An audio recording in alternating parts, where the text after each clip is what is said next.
À partir du 31 décembre 2024, plus aucun œuf, plus aucun poulet congelé ne va rentrer au Bénin. Ça veut dire que nous n'allons plus importer. Ce sont les propos de Gaston Kossi-Dossoui, le ministre de l'Agriculture, de l'Élevage et de la Pêche, tenu à Douma, dans la commune de Savalou, précisément le 17 avril 2023. Un an et demi après l'annonce, nous sommes aujourd'hui à 3 mois de cette échéance, même si on cherche encore l'acte réglementaire ou normatif qui officialise cette décision comme une aiguille dans une boîte de foin. Avant la gouvernance talon, les productions moyennes annuelles de viande, de lait et d'œufs de consommation couvraient moins de 20% des besoins de la population, et sur le plan de la santé animale, la couverture vaccinale était de 46%. On va s'appesantir ce matin sur les actions qui ont été menées pour en arriver avec assurance à l'autosuffisance du marché par la production locale. Qui mieux que le directeur de l'élevage pour ces échanges? Yao Akpo, bonjour. Bonjour, William. Merci d'être venu sur Zone Franche. On discutera également des autres mots de la production animale nationale. Eh bien, nous en parlerons. Nous parlerons aussi transhumance. Franck Aounou, bonjour. Bonjour, William Clécan, chers téléspectateurs, bonjour. Yao Akpo, bonjour. Bonjour, Franck. Dites-nous, quelle est la motivation de cette décision du gouvernement d'interdire l'importation des produits canais à base de la volaille? Je vous remercie pour cette question qui me permettra de clarifier certaines choses. Je dois d'abord dire que les couleurs de cette décision se retrouvent déjà dans le programme d'action du gouvernement, spécifiquement le volet agriculture. Il faut rappeler que dans le PAG, volet agriculture, le sous-secteur de l'élevage bénéficie de 2 projets phares. Le premier, c'est le projet de développement des filières lait, viande et œufs de table. Et le second projet est celui relatif à la sédentarisation des troupeaux de ruminants. Quand vous lisez l'objectif stratégique du projet de développement des filières lait, viande et œufs de table, il est clairement mentionné que le Bénin devra atteindre des niveaux de production qui assurent durablement la couverture des besoins nationaux en viande, en lait, en œufs de table, et qui limitent les importations des produits carnés. Une fois le décor planté, il est évident que disposant d'écoles de formation professionnelle, que ce soit de niveau universitaire ou de niveau secondaire, où vous avez des milliers d'apprenants qui sortent par an, il faudrait travailler à ce que ceux qui fassent les écoles de formation professionnelle, notamment ceux qui sortent avec des compétences en production et santé animale, puissent trouver un terreau favorable pour exercer leur métier. Vous comprenez avec moi que une importation qui est massive ne permet pas une compétitivité des productions locales. La motivation, c'est simplement parce que aujourd'hui, il faut créer de l'emploi. Aujourd'hui, il faut promouvoir la filière avicole.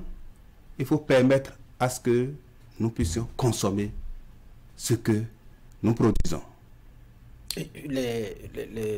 Enfin, la base sur laquelle vous voulez vous appesantir pour le faire, ce sont les milliers d'apprenants qui sortent de ces centres de formation en matière d'agriculture, d'élevage. C'est tout, ou il y a vraiment d'autres bases solides sur lesquelles on peut véritablement compter pour amener cette décision à traduire dans les actes cette décision? Oui, je le disais tantôt, c'était déjà cette volonté de limiter les importations massives.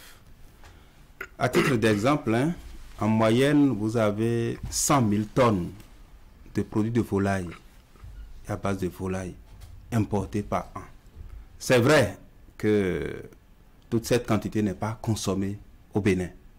Mais quand vous avez une telle importation, où vous avez le kilogramme de poulet congelé qui est vendu autour de 1000, 1200, alors que la production domestique, le coût de production vous revient déjà à près de 1800, 2000 francs le kilo. Il est évident que face à une telle concurrence déloyale, aucun promoteur ne saurait s'investir dans la production de poulet de chair. En réalité, c'est de cela qu'il s'agit. Aujourd'hui, nous avons une production importante de poules pondeuses, d'œufs avec un taux de couverture de près de 70%, mais l'élevage de poulets de chair est presque embryonnaire parce que le marché d'écoulement pose problème. Si le marché est saturé, inondé par des produits importés, il n'est pas possible de permettre à ceux qui désirent s'investir dans une telle activité de le faire. Donc, non seulement c'est de créer de la richesse au plan national, de créer des emplois, mais également de pouvoir nous orienter vers des productions que nous contrôlons. Vous voyez, nous avions connu le cas de la Covid où les transports étaient difficiles. Si nous dépendons de l'extérieur pour ce que nous allons consommer, quand nous n'aurons plus ces moyens de transport, qu'allons-nous faire? Il faudrait qu'on puisse assurer notre autosuffisance alimentaire, surtout sur le plan des produits carnés, en mettant au travail la jeunesse, en créant des emplois, mais surtout en ayant à tête que la satisfaction de nos besoins devrait atteindre 70% d'ici un an, si nous mettons à produire véritablement des volailles qui sont des espèces animales à cycle court. Entre l'interdiction et la possibilité, la réelle offre sur le terrain, c'est-à-dire des produits de qualité, des produits compétitifs vis-à-vis du coût concurrentiel de façon déloyale que vous décrivez, quels sont les bœufs et où est la charrure? Laquelle devrait-on primer entre l'interdiction et l'offre? Oui, ce qu'il faut d'abord rappeler, c'est que en la matière, le Bénin n'est pas le premier. Je dois déjà rappeler que dans la sous-région, il y a plusieurs pays qui ont déjà procédé à cette interdiction. C'est pour montrer que la chose est faisable. Premièrement, quels sont ces pays qui ont franchi ce pas?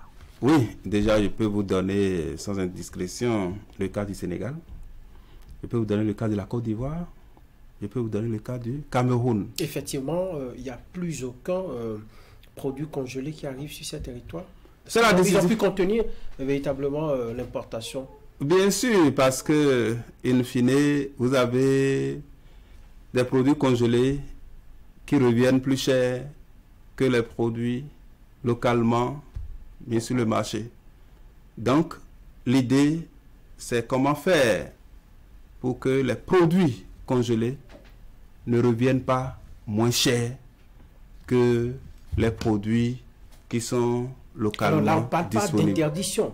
Ça veut dire que d'ici à 2025, on peut toujours avoir des produits congelés.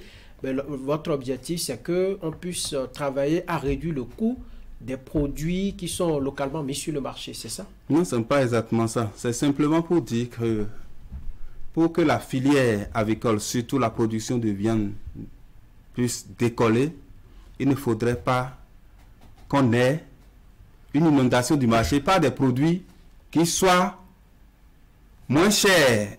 Et quand on dit moins cher, vous voyez que c'est mieux de dire que c'est une concurrence qui est déloyale.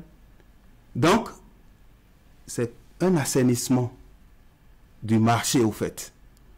Permettre à ce que nous allons consommer provienne de nos unités, proviennent de nos productions, parce qu'il y a des élevages capables de mettre sur le marché des poulets de chair qui sont des oiseaux à cycle très court.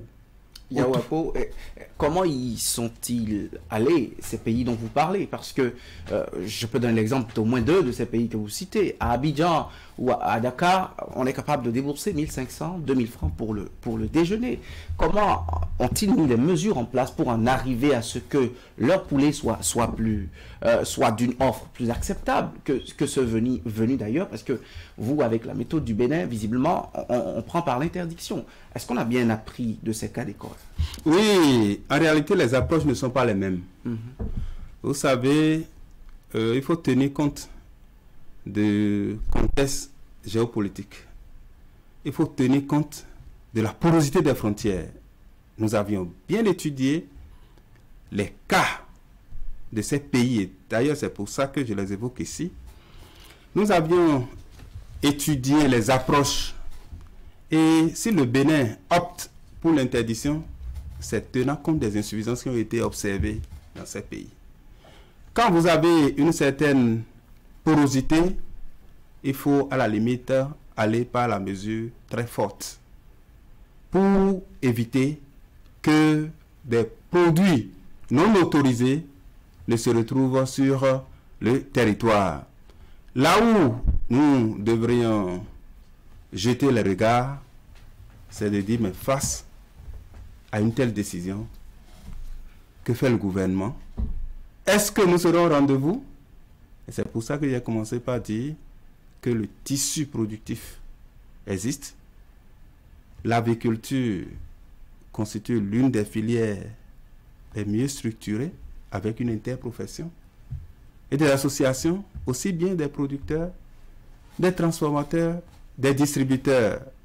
Cela voudra dire que le cadre institutionnel aujourd'hui et l'existant nous permet d'aborder cette phase avec beaucoup de sérénité. Je parle bien de sérénité parce que c'est une décision, on doit pouvoir la peser et comprendre qu'elle n'est pas banale.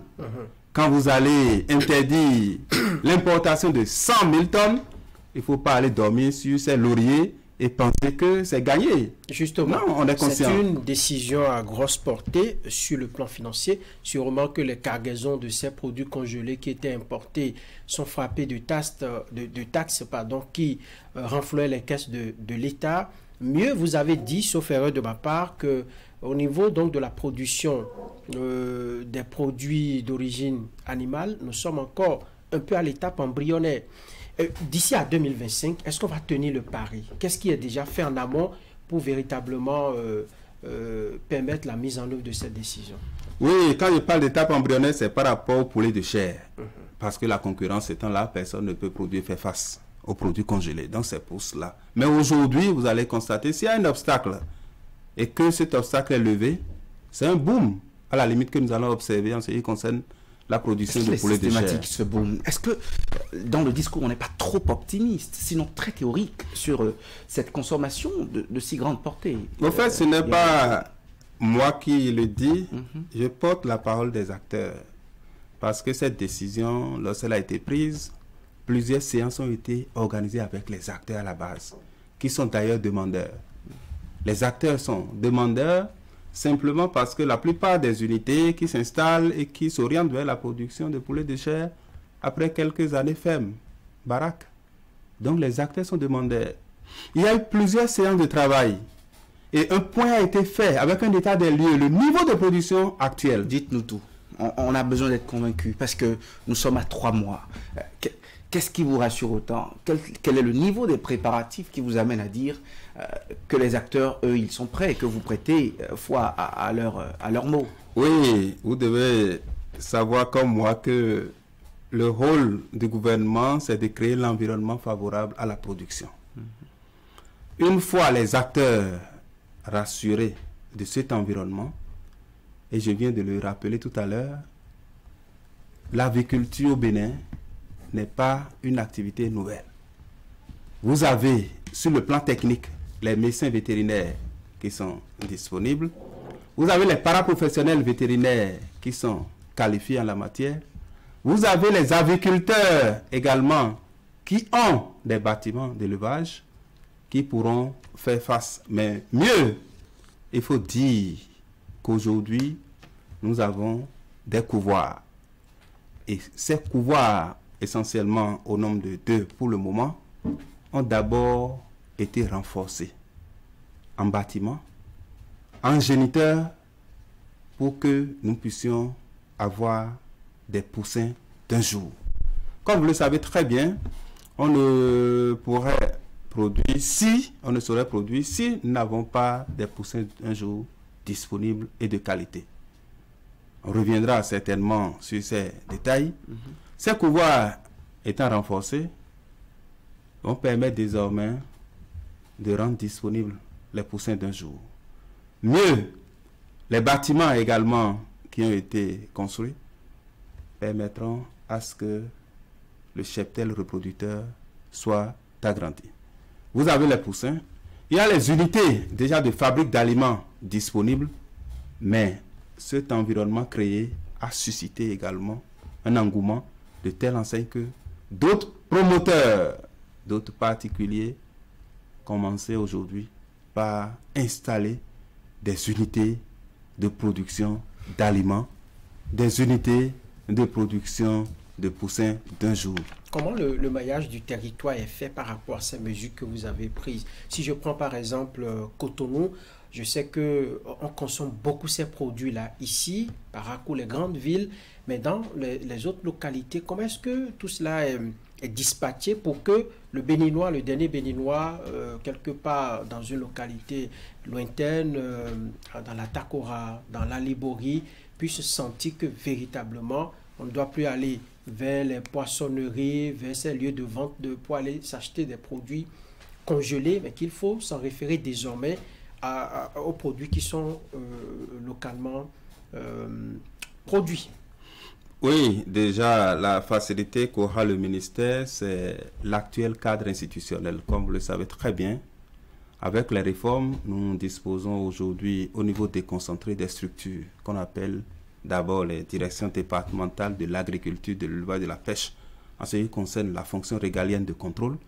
Mais pour la fonction de production, ce sont les agents territoriaux de développement agricole. Donc, les ATDA. Les ATDA, exactement. Qu'est-ce qui va se passer? L'idée, c'est que nous puissions travailler aussi bien sur l'aviculture moderne que sur l'aviculture familiale, que d'autres appellent l'aviculture traditionnelle. À titre d'exemple, vous avez environ 1 500 000 têtes de volailles en aviculture moderne, contre près de 15 millions en aviculture familiale. Donc déjà la première action qui a démarré depuis l'année surpassée, c'est la vaccination de masse des volailles de l'aviculture familiale pour permettre à ce que les acteurs qui ne sont pas en milieu urbain et qui doivent faire recours à leurs volailles puissent les avoir simplement parce que lorsque vous ne vaccinez pas contre la maladie de Newcastle, vous pouvez avoir des taux de mortalité de l'ordre de 80 à 90%. Ça veut dire que en une journée? Non, sur une bande par exemple. Lorsque vous avez une poule qui donne 10%, si on ne vaccine pas, à la fin, vous aurez des sujets autour de 2-3 mois. Sur les 10, vous n'aurez que 2 ou 3. Mais quand vous vaccinez, c'est l'effet inverse. À l'âge adulte, vous aurez 8 à 9 qui sont vivants. Donc cette vaccination permet déjà de capitaliser au niveau de la basse-cour toute la production locale. Mais quand nous venons au niveau de l'aviculture moderne, nous allons renforcer essentiellement la disponibilité de poussins d'un jour, d'aliments à coût réduit. Et ça, on pourrait revenir dans les échanges tout à l'heure sur ce qui est fait aujourd'hui pour que l'aliment soit disponible en qualité, en quantité et à coût réduit. Toutes ces actions qui sont menées depuis le niveau central à travers également le niveau déconcentré par les DDAEP permettent à ce que la sensibilisation se passe. Mais je dois vous assurer que les organisations professionnelles d'éleveurs, surtout l'interprofession de l'aviculture, est bien structuré, avec des démembrements depuis le niveau village jusqu'au niveau national. On ne va pas vous permettre d'embaucher plus loin la trompette de ces acteurs. On les aura également pour leur poser la question. Donc, si on vous résume, le Bénin sera prêt à relever ce défi avant le 31. C'est ça que vous dites, non? Que vous nous dites ce matin? Oui, c'est un défi, comme je l'ai dit, qu'il faut relever parce que... Vous doutez encore? Non, pas de doute. Je dis qu'il faut relever, qu'il ne faut pas banaliser au fait. Ce n'est pas une incantation. C'est une décision. Et j'ai évoqué certains faits qui sont sur le tapis. J'ai également évoqué la question de la création d'emplois. Peut-être qu'on n'appréhende pas à sa juste valeur. Ces jeunes, aujourd'hui, je ne vous apprends rien, qui aura bientôt la création de 30 lycées, l'école. On nous dit bientôt depuis je ne sais combien d'années quand même. Oui, Vous en savez quelque chose? c'est bientôt, c'est pour bientôt. Et nous, on se projette déjà pour dire que s'il y a tout cela, il faut créer l'environnement. Ce n'est pas le jour de la chasse qu'il faut dresser le chien. Il faut se préparer. De peur que votre chien n'aille s'amuser avec le gibier. Yawako, cette annonce est-elle allée au-delà de ce que Gaston Dossoui a dit aux producteurs de soja à Doumer? Il y a un acte, un décret, un arrêté. Je cherche, je ne le trouve pas. Ça nourrit les suspicions, sinon les réserves de bien des gens. Oui, c'est normal. Mais je dois rassurer que nous travaillons plus dans le pragmatisme que plus dans les actes. Cela voudra dire quoi? Nous évoluons dans un environnement mondial. Le Bénin ne vit pas en autarcie. Nous avons pris part à certaines conventions. Donc, on ne se lève pas du jour au lendemain pour prendre des actes. C'est pour ça qu'il faut préparer la mesure et la mettre en œuvre de façon raisonnable et intelligente. Et je dois vous assurer que tout ce dont vous parlez, que ce soit les projets, que ce soit les décrets, que ce soit les arrêtés, ce n'est pas cela qui manque. C'est en cours et nous nous concentrons plus. Comment allez-vous acter une interdiction sans mesure normative? Bien sûr. Réglementaire pour l'interdire. Vous avez peur de tout ce que représente ces 100 000 tonnes d'importation? Ce n'est pas une peur au fait, c'est une approche. C'est une approche, c'est dans la méthode, dans la démarche.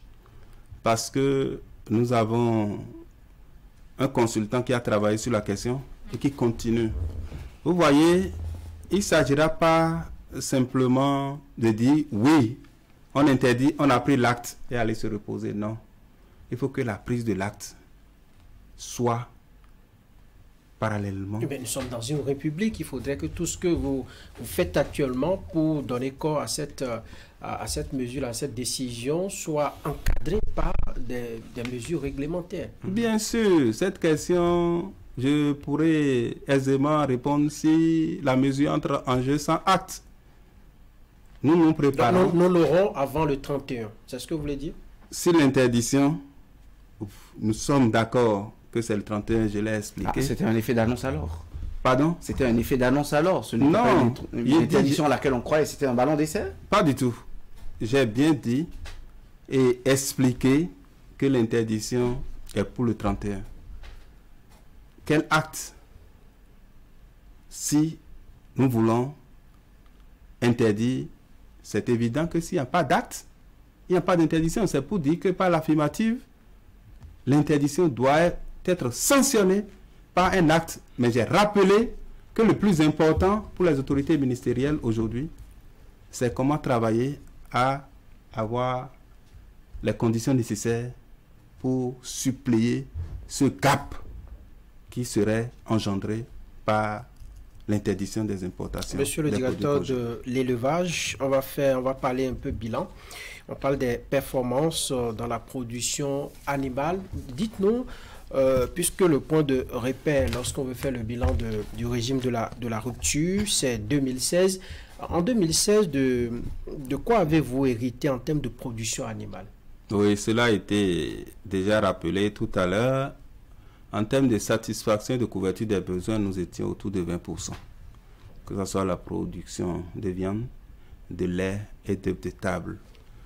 Mais quand on parle de l'élevage, c'est essentiellement deux volets. Il y a l'aspect production animale, mais il y a également l'aspect santé animale, c'est-à-dire les soins aux animaux, le maillage du territoire. Nous avions autour de 46% de taux de couverture en ce qui concerne les soins. Donc, globalement, ces niveaux de production nous mettaient dans une situation où les importations étaient plus massives. Vous comprenez avec moi que plus nous accroissons nos productions domestiques, inversement, les importations vont chuter. Donc voilà, au niveau de la production, autour de 20%. Pour les soins vétérinaires, autour de 46%. Et depuis 2016, qu'est-ce qui a été fait en termes d'actions concrètes et à quel taux nous sommes aujourd'hui? Alors là, il faut dire que nous avons globalement amélioré de près de 53% la production de viande, ce qui nous amène autour de 49% en termes de taux de couverture. Mieux, au niveau de la production laitière, c'est vrai que nous ne sommes pas encore très bons. Nous avons presque doublé. Aujourd'hui, nous sommes autour de 35%. Pour les œufs, nous sommes à 70%. Mais globalement, il faut dire que le maillage sanitaire a contribué à ces résultats. La première action sur le plan de la santé des animaux, c'est ce que nous appelons la généralisation du mandat sanitaire vétérinaire. Jadis, nous étions partis de 12 mandataires. Aujourd'hui, nous sommes à 40 mandataires. De telle enseigne que le conseil dédié à l'élevage, ce conseil est plus rapproché. Mandataires, ce sont des gens qui donnent des conseils aux éleveurs. C'est quoi exactement? Alors, la notion de mandataire, c'est juste des médecins vétérinaires, des docteurs vétérinaires, qui ont reçu une délégation de pouvoir de la part de l'État central pour pouvoir exécuter en son nom certaines activités. Comme vous le savez très bien, la profession vétérinaire est une profession libérale. Donc, l'État délègue dans certaines zones où le nombre d'agents n'est pas suffisant, certaines missions régaliennes sur une durée déterminée à certains médecins vétérinaires qu'on appelle des mandataires. Il faut rappeler qu'aujourd'hui, c'est plus l'option prophylaxie collective, la vaccination des animaux.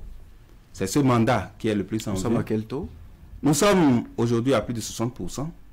Parce que la question de vaccination implique plusieurs acteurs. Ce n'est pas le bon vouloir simplement du mandataire ou de l'État central, mais il faudrait que ça soit au bon moment et que les acteurs également se mobilisent.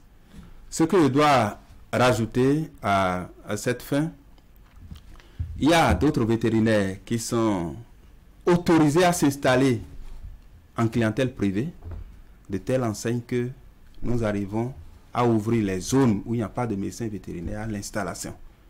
Donc, ces communes-là qui étaient vides sans médecin vétérinaire sont aujourd'hui occupées de telle enseigne que l'éleveur peut avoir accès à ces conseils auprès de ces professionnels de la santé animale. Les poussins d'un jour subventionnés? Oui, ça c'est le programme national de développement des filières viande, lait et œufs de table. Près d'1 million de poussins subventionnés à 50%, mais aussi près de 5000 tonnes d'aliments pour volailles mis à disposition à prix subventionné, sans oublier les 5000 parentaux de géniteurs mis à disposition des couvoirs pour que nous puissions avoir les œufs fertiles qu'on appelle les OAC, les œufs à couver. Ça, c'est l'œuvre de la mise en œuvre du Programme national de développement des filières lait, viande, œufs de table pour renforcer la production locale de poussins d'un jour. Mais tout ce qui est produit, nous en exportons ou c'est ça, disons, ça couvre les besoins au plan local? Globalement, il faut dire qu'il y a quelques coquelets et quelques poussins qui sont exportés dans la sous-région. Mais c'est marginal, si on peut le dire. Parce qu'il ne faut pas le cacher, les deux couvoirs couvrent à peine un tiers des besoins nationaux. Donc, nous avons encore un gap. C'est lorsque nous allons finir de couvrir nos besoins domestiques que l'exportation. Mais actuellement, il y a quelques exportations marginales vers les pays limitrophes pour la production avicole. Vous convenez avec moi que les données que vous relevez nous permettent d'être dans la continuité du premier axe que nous avons abordé, justement. Quel est l'impact sur la production que nous avons, le prix de revient du poulet, la santé de ces animaux, la quantité pour couvrir la demande ici au Bénin. Toutes ces actions accouchent de quoi? Oui, aujourd'hui, nous avions des couvoirs qui sont capables de mettre à disposition des poussins d'un jour. Il faut rappeler, je l'ai déjà dit, ce qui doit être intéressant, c'est de savoir que produire des poulets de chair, c'est un cycle très court. 35, 40, maximum 45 jours, vous avez fini le cycle. Donc nous ne sommes pas en train de parler des productions de 5, 6, 7 mois où il faut attendre près de 6, 7 mois avant d'avoir de la viande, non.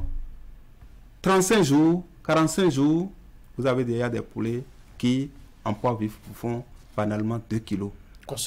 Consommables. Et quand on va les habiller, travailler, on sera autour de 1,2 kg, 1,3 kg. Voilà.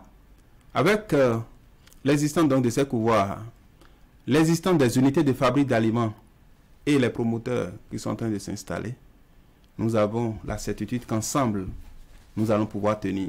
Je ne vais pas oublier ce projet d'insertion de 5000 jeunes à l'aviculture aujourd'hui. Ils vont bénéficier d'une formation, l'appui de l'État pour installer les infrastructures, appui en poussin d'un jour, en aliments. Quand vous avez 5000 jeunes qui s'adonnent à une telle activité, quand vous faites la production moyenne de 1000 sujets par jeune sur un an, je pense qu'il est permis d'espérer. Et c'est à cela que nous voulons appeler toute la jeunesse. Aujourd'hui, ne serait-ce que par le biais de la production avicole, nous pouvons révolutionner ce sous-secteur de l'élevage et permettre à ce que des jeunes puissent entreprendre et vivre de l'aviculture. Une fois que vous développez l'aviculture, c'est toute une chaîne. Depuis la production, la transformation, les unités d'abattage, les postes de vente, qui sont ceux qui vont diriger ces unités. Même les producteurs de céréales sont là, sollicités. Ça, c'est le clou. On ne saurait aborder une production avicole sans parler du soja et sans parler du maïs. Alors, les poulets dont vous parlez, visiblement sur le terrain, les gens préfèrent encore beaucoup plus les poulets bicyclettes. Moi, par exemple, c'est mon cas. Si on me présente les poulets de 45 jours dont vous parlez, les poulets bicyclettes, le choix est vite fait. Beaucoup sur le terrain également, c'est la même chose. Est-ce qu'il n'y a pas une crainte que ces produits-là soient délaissés au profit des produits, des poulets bicyclettes? Oui, votre crainte est légitime, seulement que techniquement, vous n'allez pas pouvoir compenser ou combler des milliers de tonnes par une aviculture familiale qui a un cycle plus long. Avant que votre poulet là-bas n'ait 1 kilo, il lui faut d'abord près de 6 à 7 mois. Vous voyez un peu. Sinon, en termes de qualité organoleptique, en termes de jutosité, je pense que la préférence, c'est sans débat. C'est ceux qui choisissent n'ont pas les notions techniques. C'est pour dire que le poulet bicyclette, vraiment du fait de sa durée de maturité, a un goût qui est à la limite plus appréciable que les autres qui feront à peine 35-40 jours. Mais en termes de production industrielle, pour combler cette quantité importante, l'aviculture familiale, ça ne pourrait. C'est pour ça, tout à l'heure, je parlais des actions sur les deux fronts. On travaille pour que l'aviculture familiale avec les poulets de chair soit quand même plus ou moins intéressante comme aviculture, élevage. Mais de l'autre côté, pour la segmentation du marché, il faudrait voir que certains supermarchés sont demandeurs. Vous n'allez pas attendre 7 ou 8 mois pour le Les céréales dont vous parliez, Des gens nous ont dit que ce sont les coqs qui nous ont rendu le maïs cher. Est-ce que cette ambition n'hypothèque pas la production agricole? C'est l'effet contraire. Pourquoi l'effet contraire? Simplement parce que lorsque vous allez vous engager dans une production importante, vous passez de l'amateurisme au professionnalisme. Vous allez passer à une agriculture professionnelle. Le professionnel, c'est celui qui s'engage dans une agriculture contractuelle. Ce n'est pas le jour où j'ai besoin du maïs que j'irai sur le marché. Ça ne se passe pas comme ça. C'est contractuel, de telle enseigne que les gros producteurs sont en contrat. Quand il dit producteur, il veut dire producteur de volaille par exemple, sont en contrat avec les producteurs de maïs et de soja. Mais mieux, le travail qui est fait aujourd'hui, c'est que nous puissions passer de ces variétés de maïs qui ne nous donnent à peine 1 tonne 2, 1 tonne 3 par hectare, à des semences hybrides où on pourra aller jusqu'à 5, 6 tonnes par hectare. C'est ça l'intensification. On reviendra certainement sur la sédentarisation avec une intensification de l'élevage, mais également l'intensification de la production végétale. Et d'ailleurs, ce rôle aujourd'hui est bien joué. Ce à quoi vous faites allusion, ce ne sont pas les OGM que nous craignons. Non, du tout pas les OGM. Quand on parle d'OGM, ce sont des organismes génétiquement modifiés. Ce n'est pas le cas des céréales dont vous parlez. Non, du tout pas. Il y a ce que nous appelons les OGM, organismes génétiquement modifiés, mais il y a les hybrides. C'est comme si je vous dis, en Europe, vous avez la Holstein qui produit 40 litres de lait. Je la croise avec une race borgou béninoise qui produit 2 litres. J'aurai des hybrides qui vont me faire 10, 15 litres. C'est pourquoi j'ai parlé de semences hybrides. On ne touche pas le matériel génétique. On ne modifie pas le matériel. Mais on essaye de croiser les semences à haut rendement avec celles qui sont à un rendement faible pour que nous ayons ce qu'on appelle techniquement l'effet hétérosis. C'est-à-dire qu'on profite un peu de son patrimoine génétique pour relever un peu le patrimoine génétique de l'autre. On se retrouve à un niveau intermédiaire. Monsieur Ako, dites-nous, vous en avez parlé dans les premiers développements. Est-ce que les pathologies qui peuvent s'attaquer aujourd'hui, disons, aux colonies de volailles, ces pathologies-là sont maîtrisées au Bénin? Parce que quand on va commencer par produire, dans l'effet de production, l'envie de vite produire, ça peut amener à négliger certains aspects de la chose pour qu'on assiste à des pathologies qui vont naître dans certains poulaillers, dans certains centres de production. Très bien, je pense que sans des services vétérinaires performants, il sera illusoire de produire de façon importante. C'est pour ça déjà que la première action posée au niveau des services vétérinaires, c'est de disposer d'un système informatisé de surveillance des maladies animales. Après cette étape, il y a eu la priorisation des principales maladies qui sont rencontrées, qu'elles soient animales simplement ou zoonotiques. De telle enseigne que le dispositif mis en place à travers le réseau de surveillance des maladies animales vous permet de remonter en temps réel les informations sanitaires et zoosanitaires. Vous voyez, dans un passé récent, nous avons le rapportage de ces maladies qui se faisait mensuellement.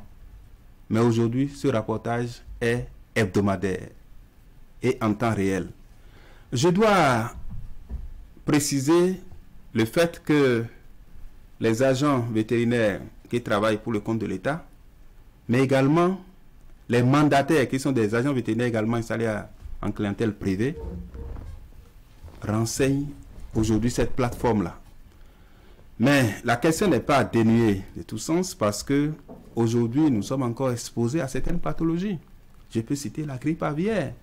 C'est vrai que nous travaillons à cela et les mesures de biosécurité doivent être renforcées. Donc je suis d'avis que le tout n'est pas gagné. Il faudrait de la vigilance. Il y a des plans de lutte contre ces maladies. L'autre pan qui n'est pas aussi à négliger, c'est les autres pathologies qui sont courantes, telles que la maladie de Newcastle telles que la maladie de Gumboro, contre lesquelles nous disposons aujourd'hui de vaccins.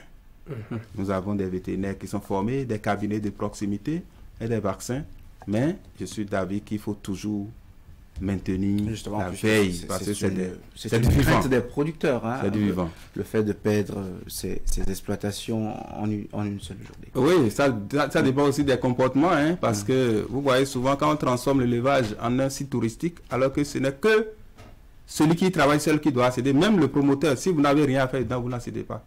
Mais par moment, on confond, élevage, on dit c'est ma chose. Non, vous allez dans les pays qui sont développés en matière d'élevage, vous prenez une douche avant d'entrer dans l'élevage et vous enlevez tout ce que vous amenez comme à la sortie habit, également, vous doucher. C'est exactement ça. Donc ce sont ces règles de biosécurité et nous avions commencé déjà avec l'interprofession, les formations pour montrer que le mal n'est pas toujours distant. Eh bien, la production animale au Bénin, l'élevage, ce n'est pas que la volaille. Après 40 minutes de discussion autour de la volaille, on va parler dossier transhumance. Déjà, on a fait 40 minutes. Oui, bien sûr. La transhumance, le bétail et tous ces problèmes au Bénin, est-ce qu'on est finalement aujourd'hui au bout maintenant que vous nous parlez de procès? Alors, avant d'aller au procès, il faut d'abord saluer des décisions courageuses prises par le gouvernement qui nous permettent aujourd'hui de dire que la transhumance transfrontalière est interdite.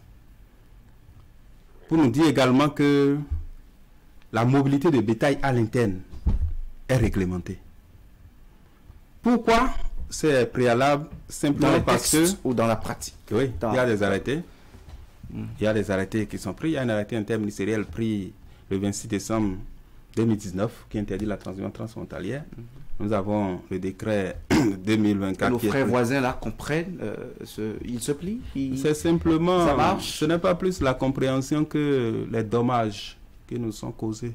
Dites-vous que entre 2016, 2017, 2018, avant que l'arrêté ne soit pris, par campagne de transhumance, nous avons au bas mot 50 personnes qui décèdent. Nous avons au moins 200 millions de pertes liées aux dégâts portés sur les cultures, que ce soit le maïs, que ce soit le mil, que ce soit le niébé, mais également des abattages massifs de petits ruminants et de bœufs, sans parler des personnes qui sont blessées. Quand vous faites 50 multiplié par 4 par 5, ces Béninois qui partent appellent des actions fortes. Mais le gouvernement ne s'est pas limité à cette interdiction. La réorganisation. Et là, vous avez un décret qui a été pris qui aujourd'hui porte les modalités d'exercice de la veille pastorale. Que faisons-nous pour que les animaux aient accès à l'eau, aient accès à l'aliment, au fourrage, que les animaux aient accès aux soins et qu'ils puissent bénéficier des conditions? Oui, bien, les mesures courageuses prises par le gouvernement, comme vous le disiez tantôt, on a défini des couloirs de transhumance. Est-ce que ces mesures-là sont respectées? Oui, ça c'est l'autre pan et ça a mené à consigner dans le décret qui porte modalité d'exercice de la veille pastorale les obligations des différents acteurs et les sanctions qui en découlent. Mais mieux, il faut dire que ne voulant pas la mort du pécheur, aujourd'hui, il est mis en place des comités qui permettent à ce que, au niveau communal, au niveau arrondissement, il y ait des concertations. Donc, c'est des comités de concertation multi-acteurs qui regroupent aussi bien les élus locaux, les cadres des services techniques déconcentrés, que ce soit au niveau de l'agriculture, de l'élevage, que ce soit au ministère du cadre de vie, que ce soit au ministère de l'Intérieur, mais également les représentants des organisations professionnelles, que ce soit les éleveurs, que ce soit les agriculteurs, pour que tout cela puisse travailler à identifier les parcours ou les couloirs et surtout à les faire respecter. des garde-fous, disons à Zanyalando, à Tchaourou, à Kalalé, il ne se passe de jours ou de semaines sans qu'on évoque des problèmes entre agriculteurs et éleveurs. Mais qu'est-ce qui est à la base présentement de ces conflits? Alors, ces conflits, comme nous le disons, les animaux, parfois à la recherche de l'eau et du fourrage, peuvent se retrouver dans des champs avec des destructions. Et lorsque le propriétaire des champs n'observe pas les dispositions réglementaires, il peut y avoir affrontement. Mais le code pastoral... Pour cultiver désormais, il faut aller prendre l'avis des éleveurs pour leur demander si dans 2-3 jours, ils doivent faire passer leur bétail par là. Non, ce n'est pas exactement. Vous savez, nous sommes dans un état de droit et les dispositions doivent être observées. On est le pauvre paysan il y a eu des sensibilisations. De tout ce que vous dites là. Nous avons le code pastoral. Non, il y a des sensibilisations. Ça même pas lire dans un cahier avant d'aller lire le gros français que nous avons dans les décrets et autres arrêtés. La chance que nous avons, c'est que nous travaillons également avec des organisations professionnelles d'éleveurs. Pour les ruminants également, nous avons l'ANOPER, l'Association nationale des organisations professionnelles d'éleveurs de ruminants. Mais l'APES également, l'Association pour la promotion de l'élevage au Sahel et en savane. Donc, ils ont leur démembrement également et ces informations passent. Donc, ce n'est pas forcément un travail de bureau ou les tests qui sont pris. Non, il y a des travaux de sensibilisation. Mais vous savez, c'est dans la conduite, il y a certaines pratiques. Quand vous confiez à des enfants, peut-être qui n'ont pas 18 ans, des troupeaux d'une taille de 150, 250 rapidement, il est débordé. Donc c'est pourquoi il dit que tout le monde doit observer. Dans la pratique, pas plus de 50 par personne. Vous ne devez pas conduire les troupeaux la nuit. Ça doit être de jour. Donc, si tout ça n'est pas observé, il peut y avoir des débordements.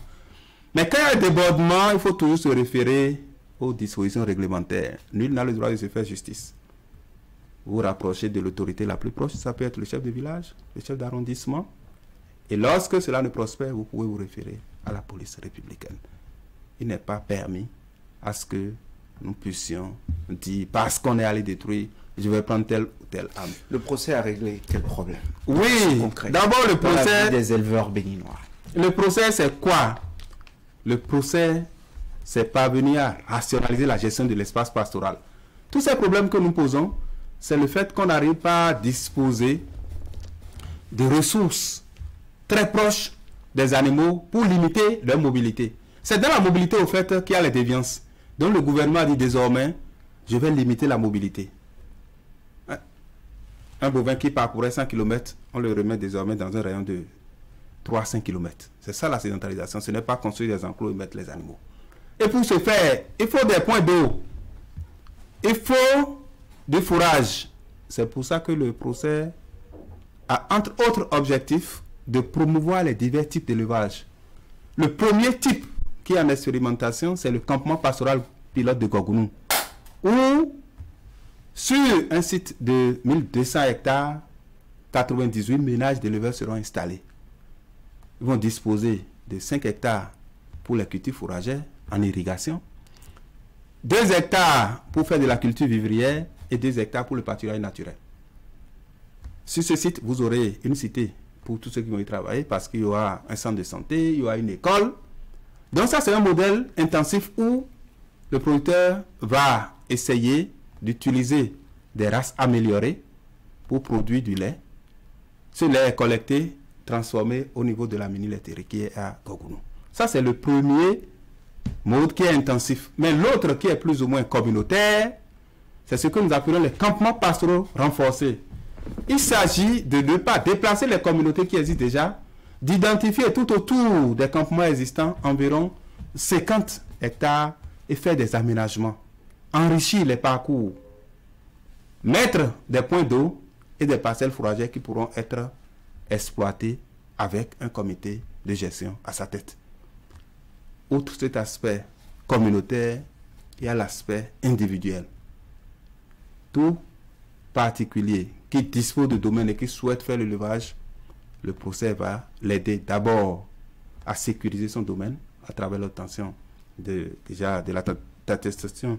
C'est attestation de détention coutumière, ADC. Aussi, il pourra bénéficier des appuis pour l'installation des cultures fourragères. Il faut dire, l'innovation que nous pourrons également relever du procès, c'est le fait que le procès travaille à sécuriser le foncier. Ce foncier qui est sécurisé entre dans le patrimoine de l'État, qui va sur la base d'un bail amphithéotique, le céder à l'éleveur qui pourra y travailler sans le vendre. Mais le coût également, avant de finir, c'est les promoteurs pour les cultures fourragères à but commercial. Aujourd'hui, les entreprises vont produire le fourrage et le commercialiser pour que ceux qui n'ont pas accès au foncier puissent l'avoir. À vous entendre parler, tout notre espoir repose donc sur ce projet qui va résorber les problèmes de conflit éleveurs et agriculteurs. Non, nous avons un programme, le gouvernement a un programme de sédentarisation des troupeaux. Le procès n'est qu'un projet pilote. Et comme on l'a dit, il y a un campement, mais c'est à titre pilote. Il y a le COSO également, qui est un autre projet de cohésion sociale des régions nord du golfe de Guinée, qui travaille essentiellement au niveau de la zone septentrionale, au niveau des retenues et des infrastructures pastorales. Toutes ces infrastructures doivent permettre, in fine, de disposer d'eau, de fourrage, d'aliments pour bétail à disposition. Je ne dois pas oublier le volet que le procès va également mettre en œuvre à travers les aliments en bétail. Donc voilà, tous les espoirs passent sur le procès, mais il y a d'autres projets qui accompagnent. De ces actions dans le sous-secteur, est-ce qu'aujourd'hui on quantifie déjà un impact? Est-ce qu'il y a quelque chose de perceptible à voir déjà? Une réduction des difficultés rencontrées par le passé, et notamment ce bilan macabre que vous avez peint à l'entame de votre intervention? Oui, déjà il faut dire qu'avec toutes ces mesures, nous ne sommes pas à 0 mort. L'objectif c'est 0 mort. Nous sommes toujours autour de 4, 5, voire 8 morts. Il faut quand même différencier les cas d'affrontement des cas liés à la transhumance. Vous savez, la transhumance, elle s'ouvre sur une période donnée. Généralement, on court le mois de décembre jusqu'au niveau du mois de février, la période sèche. C'est pour cela que nos bilans, forcément, ne sont pas compréhensibles parce que les gens lisent tout ce qu'il y a comme altercation à la transhumance. Non, la gestion de la mobilité peut être source également de conflits. Donc, si nous devons comparer de 50, nous sommes passés aujourd'hui à 4 pertes en vie humaine. Mais c'est toujours important. Nous devons viser l'objectif 0. L'autre pan également, c'est la mise en place des cultures fourragères. Et là, la grosse nouvelle, c'est que au début, il y avait beaucoup de réticences par rapport à la mise en place des parcelles fourragères. Aujourd'hui, nous avons des promoteurs qui disposent de 40, 50 hectares. Mieux, par le biais de ce projet, nous avons importé des semences fourragères à haut rendement qui banalement vous donnent 50 à 100 tonnes de biomasse par hectare. C'est le cas du Pénicetum que nous appelons le Marafalfa. Mais il y a également le Pénicetum giganteum, qui est le Junkao, qui donne près de... Qu'on ne comprend pas grand-chose. Hein. Oui, qui donne près de 150... pour nos téléspectateurs. C'est-à-dire qu'il y a des semences aujourd'hui, d'aliments de bétail, des fourrages qui sont là, qui vous permettent déjà sur un hectare de nourrir une dizaine de têtes, ce qui n'est pas le cas par le passé. Donc c'est des biomasses importantes à haut rendement qui doivent faire objet de production par les éleveurs. C'est une sensibilisation au fait que les éleveurs puissent se procurer, non seulement au niveau du procès, mais peuvent se rapprocher également de nos fermes pour avoir cette semence. C'est le chemin du salut pour que chacun puisse disposer de l'aliment, ce qui va permettre de ne plus livrer les animaux dans la nature. Les animaux n'étant pas dans la nature, nous allons avoir moins d'affrontements entre agriculteurs et éleveurs. C'est cela. Dans les mois, les années à venir, qu'est-ce qui est prévu dans le sous-secteur de l'élevage? Ça, ce sont les dernières minutes de notre émission qui s'égrènent là. Oui, je pense que aujourd'hui, avec toutes ces réformes, c'est déjà d'avoir un nouveau type d'élevage qui nourrit son homme.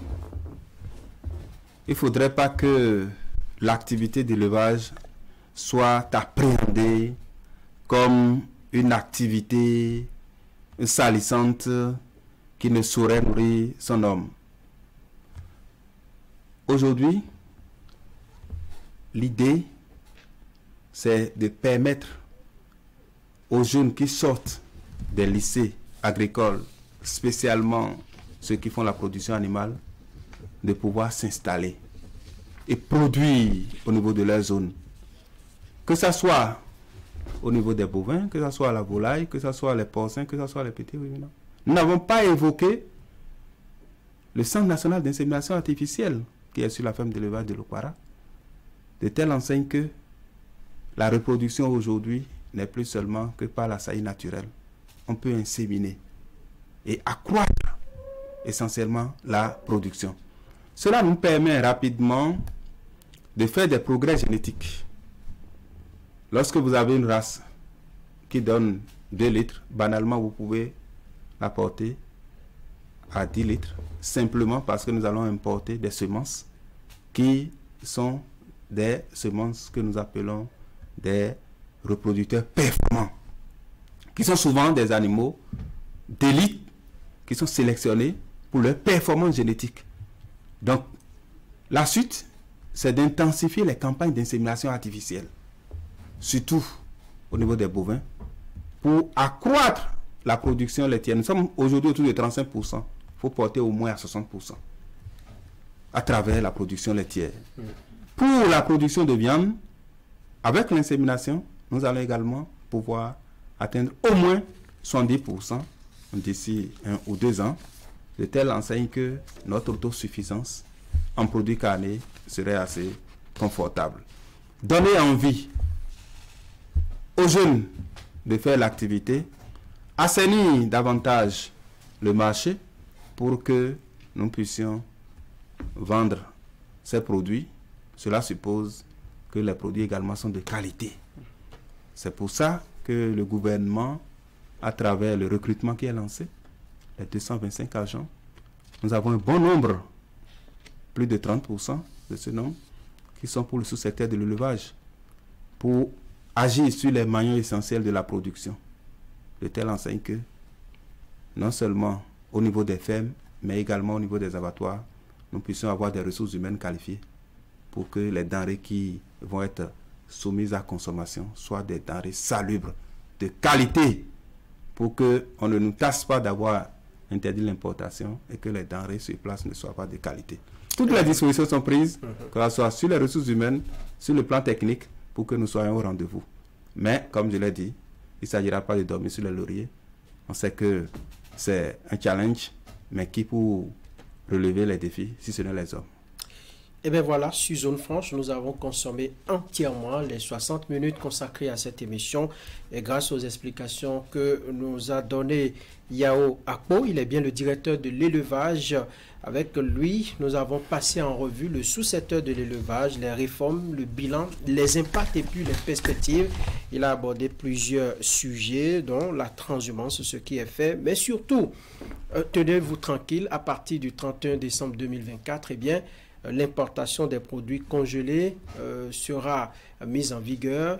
Prenez vos dispositions. Au niveau du gouvernement, on y travaille. Mesdames et messieurs, merci de nous avoir suivis. Merci Yao Akpo. On vous retrouvera certainement très prochainement pour faire d'autres bilans des préparatifs de cette décision du gouvernement. Toute l'équipe de réalisation derrière nous vous remercie de nous suivre sur Canal 3. On se reprend dimanche prochain.